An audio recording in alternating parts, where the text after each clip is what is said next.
नमस्कार, आप देख रहे न्यूज इंडिया। आपके साथ मैं हूं चारुल शर्मा। रुक करते हैं उत्तराखंड की खबरों का। उत्तराखंड में कैबिनेट विस्तार पर चर्चा लगातार जारी है। कैबिनेट विस्तार पर बोले हैं सीएम पुष्कर सिंह धामी। कैबिनेट विस्तार पर चर्चा लगभग पूरी। संगठन की प्रक्रिया के तहत काम किया जा रहा है। उत्तराखंड में कैबिनेट विस्तार पर सीएम पुष्कर सिंह धामी ने बयान दिया। उन्होंने कहा कि इस पर लगभग चर्चा हो चुकी है और संगठन की प्रक्रिया के तहत काम किया जा रहा है।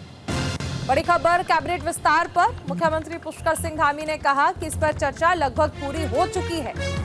संगठन की प्रक्रिया पर काम चल रहा है। सब काम हमारे यहाँ होते हैं, वो काम आगे बढ़ रहा है। नहीं, उस दिशा में काम चल रहा है और चूंकि संगठन की एक प्रक्रिया है, प्रक्रिया के तहत सब काम हमारे यहाँ होते हैं, वो काम आगे बढ़ रहा है। नहीं, उस दिशा में काम चल रहा है और चूंकि संगठन की एक प्रक्रिया है, प्रक्रिया के तहत सब काम हमारे यहाँ होते हैं, वो काम आगे बढ़ रहा है। नहीं, उस और देहरादून से बड़ी खबर आ रही है। बांग्लादेश के हालात पर सीएम धामी का बयान आया है। बांग्लादेश में 90% प्रताड़ित समुदाय दलित है। बांग्लादेश की घटना पर विपक्ष मौन क्यों है? कैंडल मार्च निकालने वाले विपक्ष अब कहां है? तो बांग्लादेश में हिंदुओं पर हो रहे हमले पर उत्तराखंड के मुख्यमंत्री पुष्कर सिंह धामी ने प्रतिक्रिया दी। सीएम धामी ने कहा कि विपक्षी नेता आमतौर पर दुनिया में होने वाली घटनाओं पर विरोध करते हैं, लेकिन जब बांग्लादेश में हिंदुओं पर अत्याचार हो रहा है तो कोई भी विपक्षी नेता विरोध नहीं कर रहा है और न ही बयान दे रहा है। 90% बांग्लादेश में प्रताड़ित समुदाय दलित है।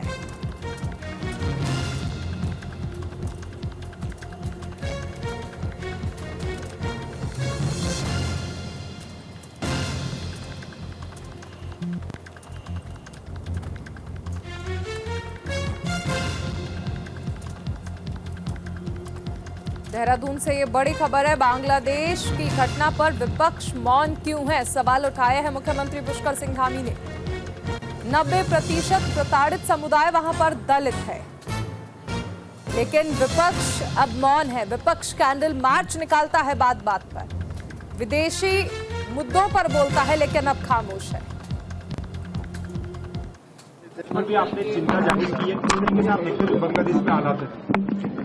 देखिए, जिस प्रकार के वहाँ के चित्र आ रहे हैं, जिस प्रकार के समाचार आ रहे हैं, बहुत सारे, चूंकि एक प्रश्न मेरे मन में बार बार खड़ा हो रहा था कि देश के अंदर या विदेशों में कोई भी घटना होती है तो कभी कोई कैंडल मार्च निकालते हैं हमारे प्रतिपक्ष के नेता, कभी जो है उनके लिए बयान जारी करते हैं, दुख प्रकट करते हैं, शोक प्रकट करते हैं, समर्थन देते हैं, कभी विरोध करते हैं। लेकिन इतना बड़ा हिंदुओं के साथ बांग्लादेश के अंदर अत्याचार हो रहा है, उनके साथ तमाम प्रकार का अमानवीय व्यवहार वहां पर हो रहा है, सड़कों पर वो आ रहे हैं, उनको घरों को छोड़ना पड़ रहा है, एक त्रासदी का सामना करना पड़ रहा है, लेकिन प्रतिपक्ष के एक नेता ने भी अभी तक न कोई बयान जारी किया, न ही कोई जो कैंडल मार्च निकालने वाली टोली है वो टोली भी गायब है।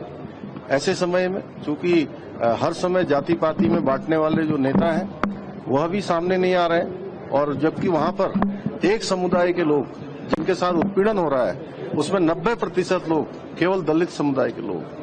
मंत्रिमंडल उधर बेरीनाग में गंगोली हाट बीजेपी विधायक फकीर राम टमटा ने कांग्रेस पर जमकर निशाना साधा। उन्होंने कहा कि गंगोली हाट विधानसभा को पूरे प्रदेश में आदर्श विधानसभा बनाया जा रहा है। गंगोली हाट और बेरीनाग विकास खंड के सभी गांव में विकास की नीति बनाई जा रही है। विधानसभा के अधिकांश गांव को सड़क और विद्युत सुविधा से जोड़ा गया। इन सभी विकास कार्य को कांग्रेस पचा नहीं पा रही। साथ ही विधायक ने केंद्र सरकार की उपलब्धियों को भी गिनवाया। सबसे पहले मैं अपने प्रदेश के यशस्वी मुख्यमंत्री पुष्कर सिंह धामी जी का हृदय की गहराई से धन्यवाद दूंगा कि उन्होंने मेरे विधानसभा में ही बहुमंजिला पार्किंग दे रखी है, बहुमंजिला डिग्री कॉलेज में हमारे बिल्डिंग दे रखी है, और रोडवेज का स्टेशन हमारा बन रहा है, और पानी की पंपिंग योजना हमारी चली हुई है। पिछले दिनों पानी की पंपिंग योजना में कुछ देरी जो हमारे ठेकेदारों के द्वारा की गई, तो उस बारे में मैंने कहा था कि भाई अधिकारियों को और निर्देश किया था कि इस काम की अगर जरूरत पड़ेगी तो मैं जो है विधानसभा में इस बात को उठाऊंगा। लेकिन कुछ कांग्रेस के हाथ में कुछ तो लगा नहीं, लेकिन उनने उसमें नमक मिर्च लगा करके पूरे प्रदेश को घेरने का प्रयास किया, जो सरासर गलत है। क्योंकि मैं अपने विधानसभा का एक जिम्मेदार नागरिक होने के नाते तो मैं हर काम की जांच करवाऊंगा और खुद भी देखभाल करूंगा। जब करोड़ों रुपया और अरबों रुपया जब यहाँ आया हुआ है, उस काम का की गुणवत्ता अगर सही नहीं होगी तो वो तो जिम्मेदारी मेरी है ना कि उसको सही कराना। सावन के महीने के तीसरे सोमवार को उत्तराखंड के मंदिरों में शिव भक्तों की भारी भीड़ देखने को मिली। आइए आपको 3 अलग अलग जगह की तस्वीरें दिखाते हैं। तस्वीरों में आप देख सकते हैं कि सावन महीने के चौथे सोमवार पर सभी शिवालय और मंदिरों पर श्रद्धालुओं का तांता लगा हुआ है।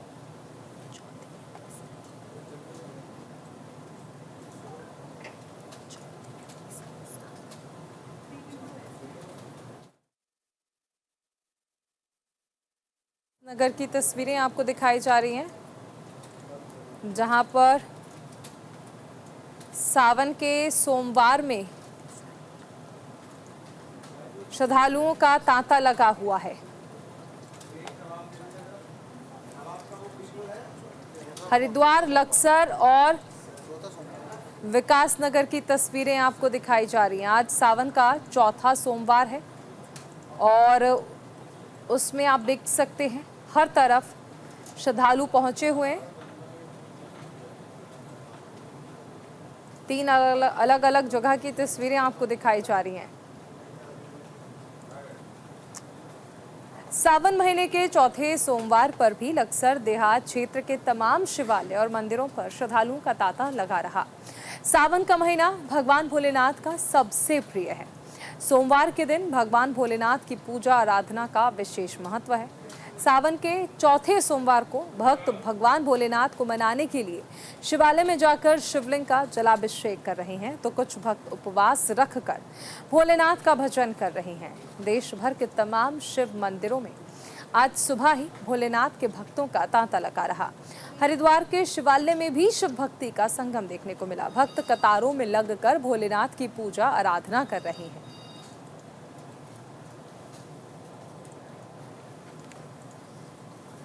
वहीं हरिद्वार में शिव भक्तों की भीड़ उमड़ी।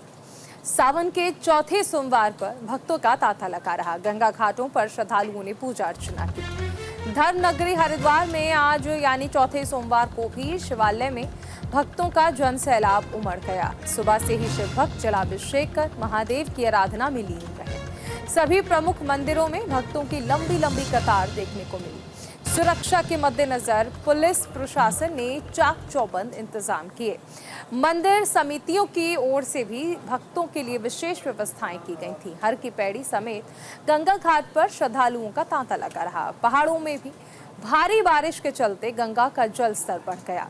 इस स्थिति को देखते हुए प्रशासन ने लोगों से अपील की है कि वो तेज बहाव वाले क्षेत्रों में स्नान न करें।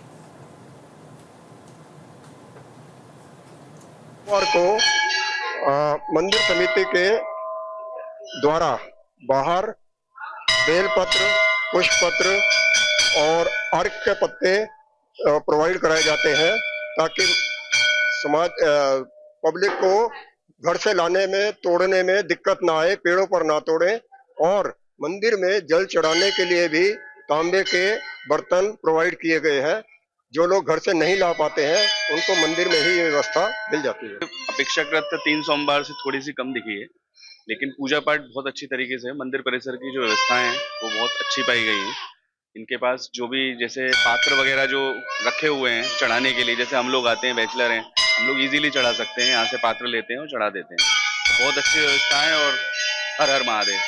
मैं यही संदेश दूंगा, बहुत स्वच्छता से पूजा पाठ करें और अपने मन से भोले बाबा को पूजें, ना कि उनके ऊपर जबरदस्ती बेलपत्र ये वो सारा सामान ला देना।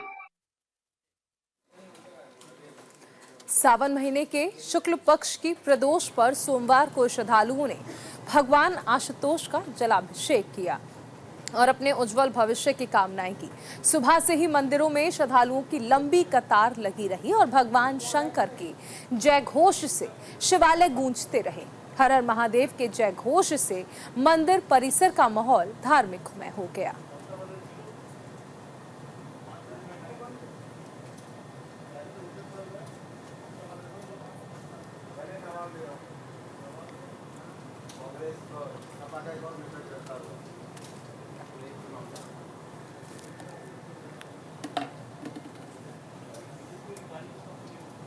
पूरे राज्य में बारिश से तबाही देखने को मिल रही है। मौसम विभाग ने इसके लिए चेतावनी जारी की है। 6 जिलों में भारी बारिश की चेतावनी जारी की गई है।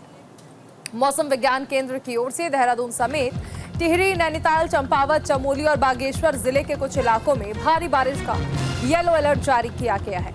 मौसम वैज्ञानिकों ने संवेदनशील इलाकों में लगे लोगों को सतर्क रहने की अपील की। मौसम वैज्ञानिकों के अनुसार आने वाले दिनों में भी प्रदेश के पर्वतीय जिलों में तेज दौर की बारिश की संभावना है।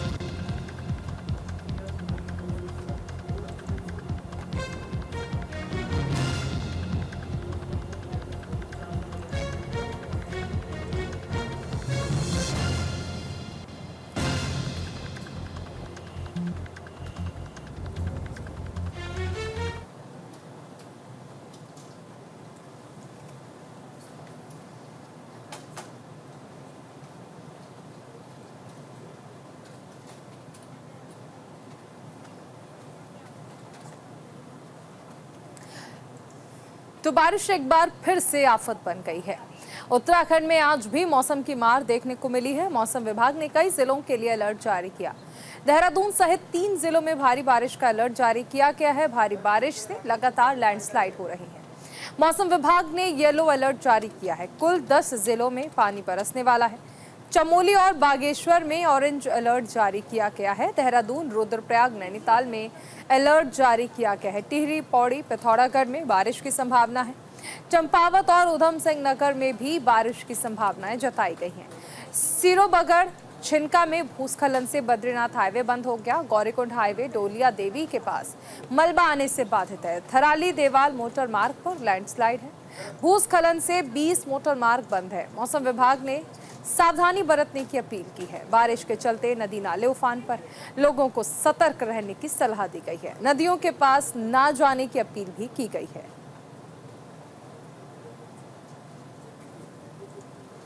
तो ये 4 तस्वीरें देख सकते हैं आप।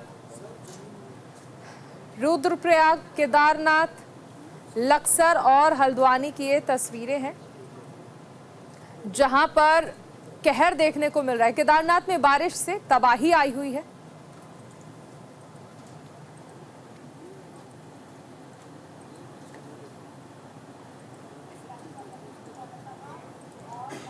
रुद्रप्रयाग में देखिए लैंडस्लाइड कितनी भयानक है।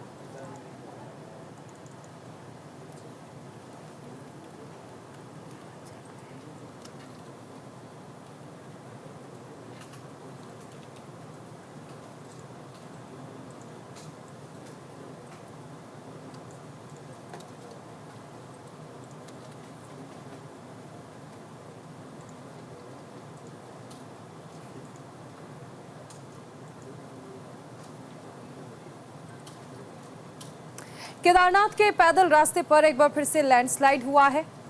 पहाड़ों से भारी मलबा मंदाकिनी नदी में जा गिरा है।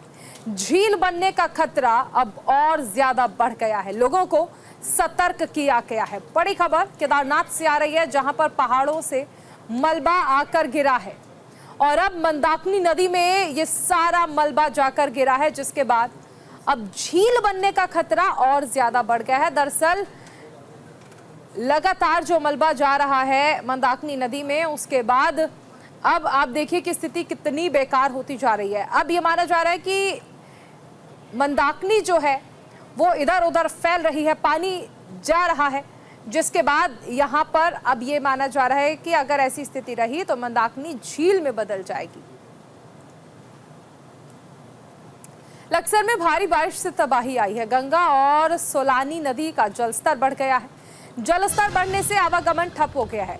लक्सर में मूसलाधार बारिश हुई है और एक बार फिर से हरिद्वार देहात में बाढ़ का खतरा बढ़ गया। बारिश से गंगा और सोलानी नदियां उफान पर हैं, जिससे गांव वालों को करोड़ों की गन्ने और धान की फसल तबाह हो गई है। बारिश से आवागमन पर असर पड़ा है। जलस्तर बढ़ने से लोगों ने प्रशासन पर मामले पर कोताही बरतने का आरोप लगाया।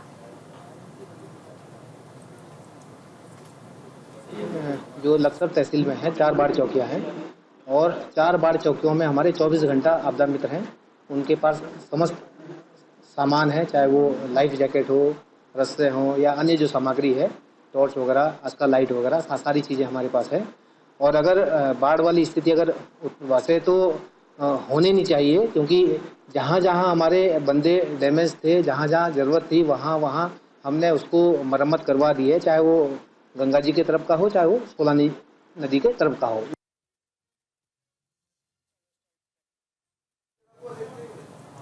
वहीं रुड़की में पुलिस को एक बड़ी सफलता हाथ लगी है। बांग्लादेशी घुसपैठिए को हिरासत में लिया गया है। मामले में पूछताछ में जुट गई है जांच एजेंसियां। रुड़की में पुलिस को सफलता मिली है। पुलिस ने BEG आर्मी एरिया के पास से संदिग्ध गिरफ्तार किया है। बिना वीजा और पासपोर्ट के भारत में अवैध रूप से प्रवेश करने पर इसे गिरफ्तार किया गया। इस संदिग्ध की भाषा और हाव भाव के आधार पर उसके विदेशी होने का संदेह हुआ। पुलिस ने तुरंत कार्रवाई करते हुए उसे रोका और पूछताछ की। पूछताछ के दौरान व्यक्ति ने अपना नाम रहीमूल बताया, जो बांग्लादेश का निवासी है। रहीमूल ने बताया कि वो 3 महीने पहले भारत में पैसे कमाने के लिए आया था, लेकिन वो चोरी छिपे आया और देश में कई स्थानों पर वो घूम चुका है।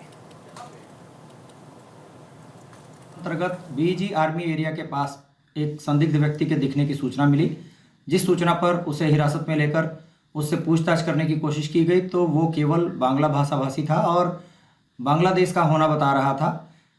अब वो कलियर में उर्स मेला होने की जानकारी प्राप्त कर यहाँ आया था और रुड़की में आर्मी एरिया के आसपास कहीं रहने के लिए ठिकाना ढूंढ रहा था। इस संबंध में जब उससे पासपोर्ट, ID और अन्य दस्तावेज तलब किए गए तो वो नहीं दिखा पाया। इस पर उसे 14 विदेशी अधिनियम, धारा 3 पासपोर्ट एंट्री इनटू इंडिया अधिनियम और धारा 12 पासपोर्ट अधिनियम के तहत अभियोग पंजीकृत करते हुए गिरफ्तार किया गया है। और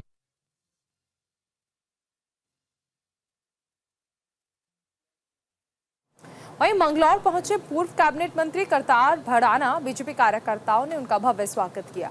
हर व्यक्ति को संगठित रहने की आवश्यकता है, उनकी ओर से कहा गया। चुनाव हारने के बाद भी मंगलौर उपचुनाव में भाजपा के प्रत्याशी और हरियाणा सरकार में कैबिनेट मंत्री रहे करतार सिंह भड़ाना एक बार फिर से लगातार लोगों के बीच सक्रिय नजर आ रहे हैं। करतार सिंह भड़ाना का APS कंपनी के कार्यालय पर समर्थकों ने स्वागत किया। इस मौके पर उन्होंने सभी से एकजुटता के साथ रहने की अपील की। उन्होंने कहा कि समाज और क्षेत्र के विकास के लिए समाज के हर व्यक्ति को संगठित रहने की आवश्यकता है। अब तो जो दिक्कतें पैदा कर रहे हैं लोग उसके लिए, क्योंकि बच्चों को अगर कोई लड़ाने की कोशिश करेगा, भाई हमें तो वो संभालना है, बच्चों को अपने को समझाना है सबको कि भाई किसी की उसमें ना आए।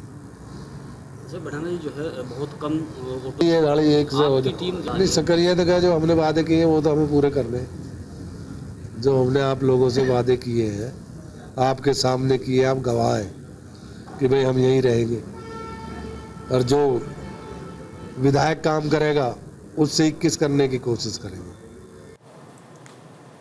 वहीं रुड़की में हेल्थ कैंप का आयोजन निजी सामाजिक संस्था ने कैंप लगाया। लोगों ने बढ़ चढ़कर इसमें हिस्सा लिया। रुड़की के भार्गव नर्सिंग होम में आज सामाजिक संस्था इनर व्हील क्लब के सौजन्य से निःशुल्क लिवर स्कैन एवं LFT कैंप लगाया गया, जिसमें नगरवासियों ने बढ़ चढ़कर भाग लिया और अपने स्वास्थ्य का प्रशिक्षण कराया। इनर व्हील क्लब की प्रेसिडेंट डॉक्टर रमा भार्गव ने बताया कि अभी तक लगभग 100 से ज्यादा रजिस्ट्रेशंस नगरवासियों के किए जा चुके हैं, जिनके लीवर की निःशुल्क जांच की जा रही है। चाहिए कि इनर व्हील लगातार सेवा कार्य में आगे रहते हैं और जिनके प्रोजेक्ट हैं वो हमेशा समाज के लिए, सेवा के लिए होते हैं। और मेडिकल कैंप अभी पहले भी किया था इन्होंने, चेस्ट कैंसर मेडिकल कैंप, और आज ये मेडिकल कैंप किया है, LFT टेस्ट और कई सारे टेस्ट यहाँ पर करेंगे। और भार्गव इनर व्हील का एक उद्देश्य है कि समाज को स्वस्थ, सुदृढ़ और मजबूत बनाना। तो उसमें हम महिलाओं और बच्चों की ज़्यादा करते हैं, लेकिन आज का जो कैंप है वो लिवर स्कैन के लिए। लिवर आप लोग जानते हैं शरीर का एक बहुत कोमल अंग होता है जिसका मेंटेनेंस बहुत इंपॉर्टेंट होता है।